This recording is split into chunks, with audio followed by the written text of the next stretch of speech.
I think a lot of people are going to be surprised by my first impressions here. All right, one of the things I got to tell you right out of the gate.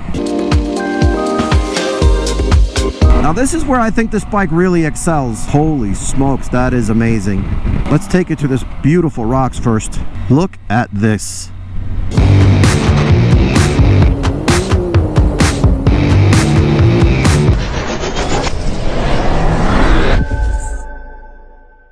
Everybody, welcome back to the channel. Fly and Ride here.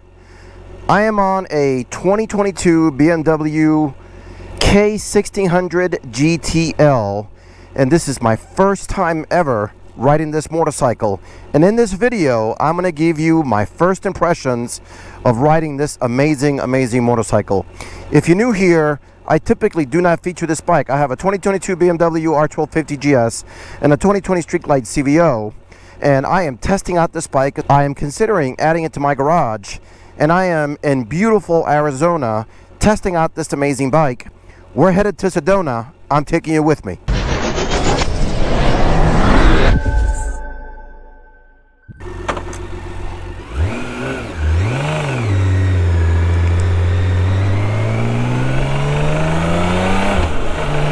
Wow, that is smooth.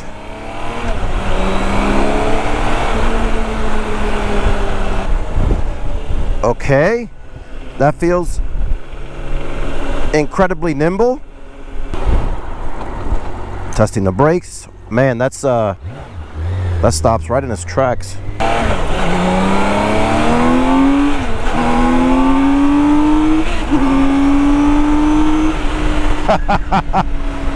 Well, it boogies. Nice quick shifter. All right, so we've got a nice 2.5 hour ride, and I'm going to spend a lot of time just giving you my impressions here of this bike. I'm going to try to find a gas station here, fill her up, and then we're going to head on the road, and then we're going to stop at some point somewhere scenic, and I'll give you a nice walk around of the bike so you can really appreciate. It's got a nice little sound to it. Obviously it's got everything stock still. It's got 6,100 miles on it. I mean, literally, the bike is practically brand new. I'm 5'10", and I am almost flat-footed here. This is the GTL version, so it's got the trunk in the back, it's got the side bags, dual exhaust. I've got highway bars here that I'm going to extend. All right, let's fill it up and get some gas. All right, we're ready to go.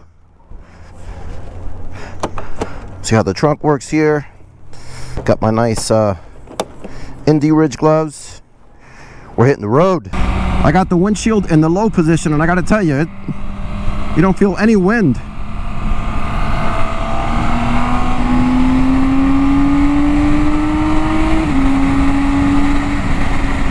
All right, one of the things I got to tell you right out of the gate, one of the criticism I've heard about this bike is that it does not feel as planted on the highway. And I got to tell you right now, it does not feel planted. It feels very loose. It's a very unnerving feeling. Now look, literally I've been riding it for like 3 minutes. So I'm gonna continue to ride here and continue to give you my impressions. So this is one of the great things about trying out. I'm using the website Rider Share. It's an owner network motorcycle renting app. I'm not sponsored by them, none of that. This is just my own impressions. I've used them pretty often to test out different bikes. I don't know if you can tell, I'm using the highway pegs here. And I mean, it's comfortable, but I can tell you that the fairing, it's almost blocking the position of my feet. Maybe if I can put them out a little bit more. Yeah, that's a little bit better. The bike feels incredibly comfortable. The suspension feels amazing. I've got it on road. You can put it on Dynamic Pro. It's got a bunch of different settings. Again, very similar to my BMW R1250 GS in terms of the functionality of the instruments here. But the bike feels very comfortable. But I'm telling you right now, you saw it up there. I got it up to maybe 90, maybe 100, and it did not feel well balanced at all. If anyone's ever ridden this bike, particularly, this is the K1600 Gtl. Let me know down in the comments below what you think. I have heard that the bike does not feel planted at high speeds, and I always wondered what they meant, and I just experienced it. I'm going to lower the windshield here and see if it makes a little bit of a difference. Less wind resistance. Let me tell you, even in the low position, you don't really feel the wind. So I am on 17 North, headed to Sedona from Phoenix. I got a chance to rent the bike and come out and test it out. I'm about 107 miles south of Flagstaff. Definitely a change of scenery for you from what you're used to. Again, if you're new to the channel, make sure you hit that subscribe button, hit that like button, hit that bell notification so you can be reminded of future content. This is the kind of stuff we do here on the Fly and Ride channel. Obviously, on a regular basis, I feature videos with both my bikes. And I also do test rides like this of all different bikes. I love every kind of bike. There's very few I don't like, and certainly there's none I will not try. And this is certainly one that I've been looking at. And I got to tell you, I am just not impressed with how this feels in the highway. As we get closer and we get into the twisties and hopefully some back roads as we get closer to Sedona, I'm also going to give you that perspective and that impression. But I got to tell you, this first impression on the highway weighs very heavily on my overall decision. I don't know about you. Again, let me know down in the comments below. One other point I want to make, this bike competes head-to-head, obviously with my CVO Harley Davidson and certainly with the Honda Goldwing. And yes, it certainly has a lot more technology, more bells and whistles. But at the heart of it, the main reasons why I get a bike is obviously the power, the speed, the handling, and the feel. And right now, on both of those aspects, the Goldwing, I would pick the Goldwing and my CVO over this bike. So that's my first impressions of the torque, the speed, the feel, and the handling on the highway. But man, what an unnerving feeling, especially when you're coming from my GS and my CVO. Very, very different. And you would think that the GS would not feel as planted. It does.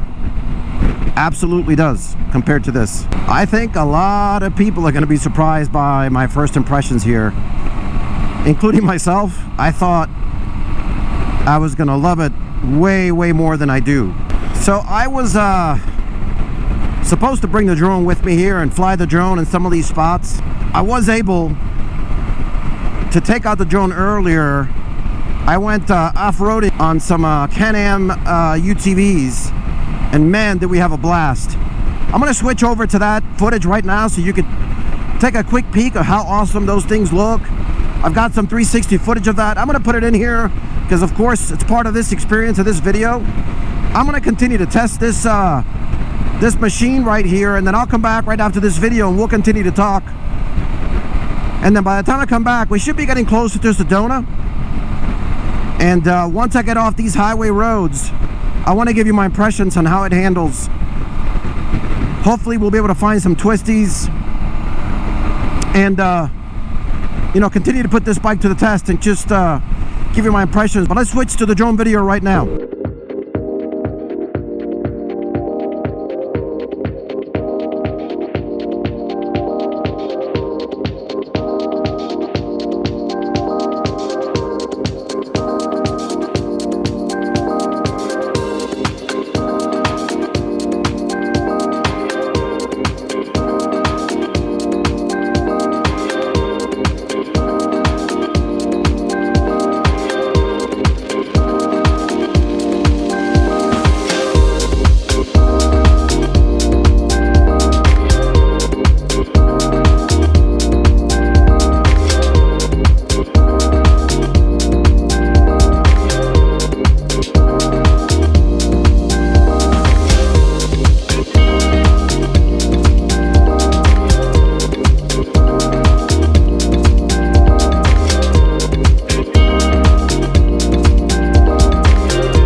So amazing to see such different landscapes in this amazing country of ours. Have never been here before, first time ever in my life. Got my Indy Ridge doing their job as I'm testing out and giving you these first impressions on this BMW K1600 Gtl. Stop right here for just a quick second, just to give you a nice walk around, short pit stop. I'm about 45 minutes. Oh wow, look.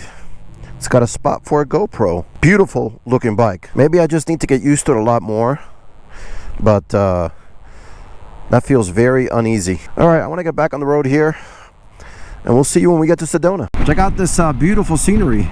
I'm about, like I said before in the walk around, I'm about 40 miles from Sedona. Wow, look at that view. That's amazing. I hope the camera is capturing it because it's pretty epic. Look at that, how cool.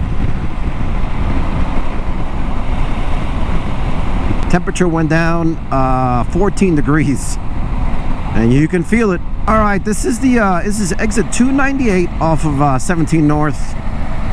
We're gonna get on 179 North, and in about 28 minutes we will be in Sedona. All right, exit 298.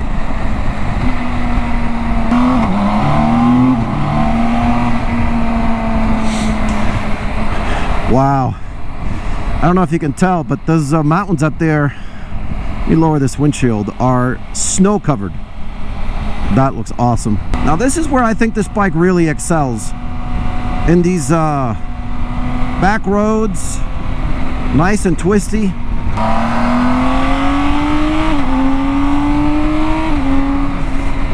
Wow, that looks pretty epic. I hope you're enjoying this first impression video on location in between Phoenix and Sedona, Arizona. Again, if you're liking this kind of content, hit that subscribe button and hit that like button and hit that bell notification. Oh my goodness, look at that red on that mountain. Wow, holy smokes, that is amazing. Just amazing. So this red rock that you see in the distance is apparently what Sedona is known for, or one of the many things that Sedona is known for. So hopefully we'll be able to bring it to you. Oh, here we go. Welcome to Red Rock Scenic Byway.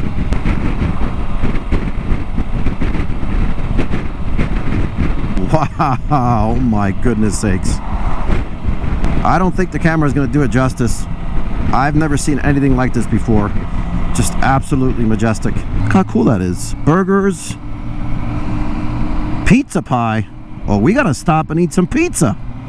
I'm coming back to that spot. Let's take you to this beautiful rocks first. So this is Sedona Vista Village. I'm gonna try to get to that big mountain over there and park the bike over there and show you how cool that looks. Look at this.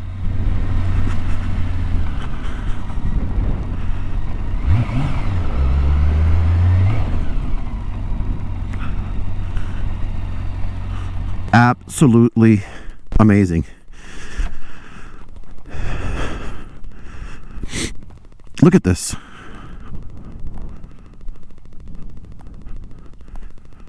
Wow. Just wow. My goodness. Definitely an incredibly smooth bike. I just I cannot get past how unstable it feels to me on that highway speed. I don't care how nimble it is, I don't care how fast it is, I don't care how smooth it is. To me, my overall first impressions, it is not worth to make the switch. And so far, for touring and just overall body position with the way that the legs are, nothing beats the Harley. Now look, you can beat it in comfort, you can beat it in technology, you can beat it even in looks, arguably, and I don't even think so. You can beat it in acceleration, you can beat it in horsepower. Look, take your pick.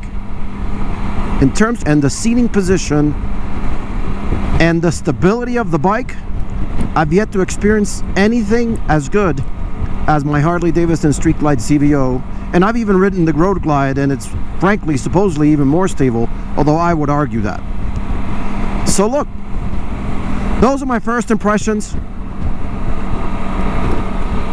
I'm going to give you a quick from start acceleration here in a second, so you can see, you know, in case you know, you test ride this bike and you don't feel the lack of stability that I do. I want to show you how quick this is, because it's quick. Let me give you this nice acceleration here. All right, here we go. Check this out.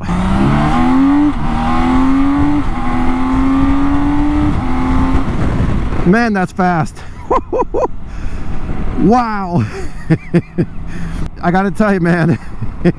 Wow, look at that beautiful, beautiful sunset over there.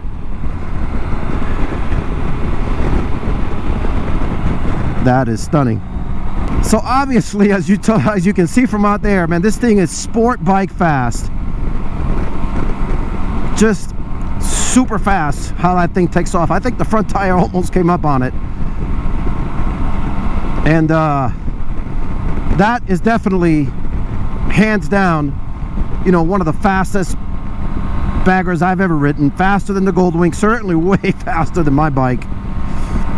So if you want speed and acceleration, I'm telling you, then this is your bike. And look, at this speed, at 70 miles an hour, 71, it feels very planted. But anything above that, I was not feeling it. Maybe if I keep riding, if I get used to this style of riding, what they say is eventually you get used to it. But I've made my decision just with this ride alone. I've been riding it for a while. Obviously the video is a lot shorter. I've had it most of today. As you can tell, the sun's already coming down. And I mean, I like the bike, I like the acceleration, I love the technology, I love the look of the bike, but it's just not enough for me to get it to add it to my garage. So that's it. Those are my overall impressions. Let me know what you think. Let me know down in the comments below if you've ever tested this bike, if you've ever ridden this kind of bike, this one or the B version, which is the bagger version. This is the GTL. Let me know what you think. Let me know what your thoughts are. Would love to engage in a dialogue and a conversation down in the comments below. All right, look, that's going to do it for this video. Do me a favor. If you like this kind of content, hit that subscribe button, hit that like button, and hit that bell notification so you can be reminded of future content like this one. Thanks for watching.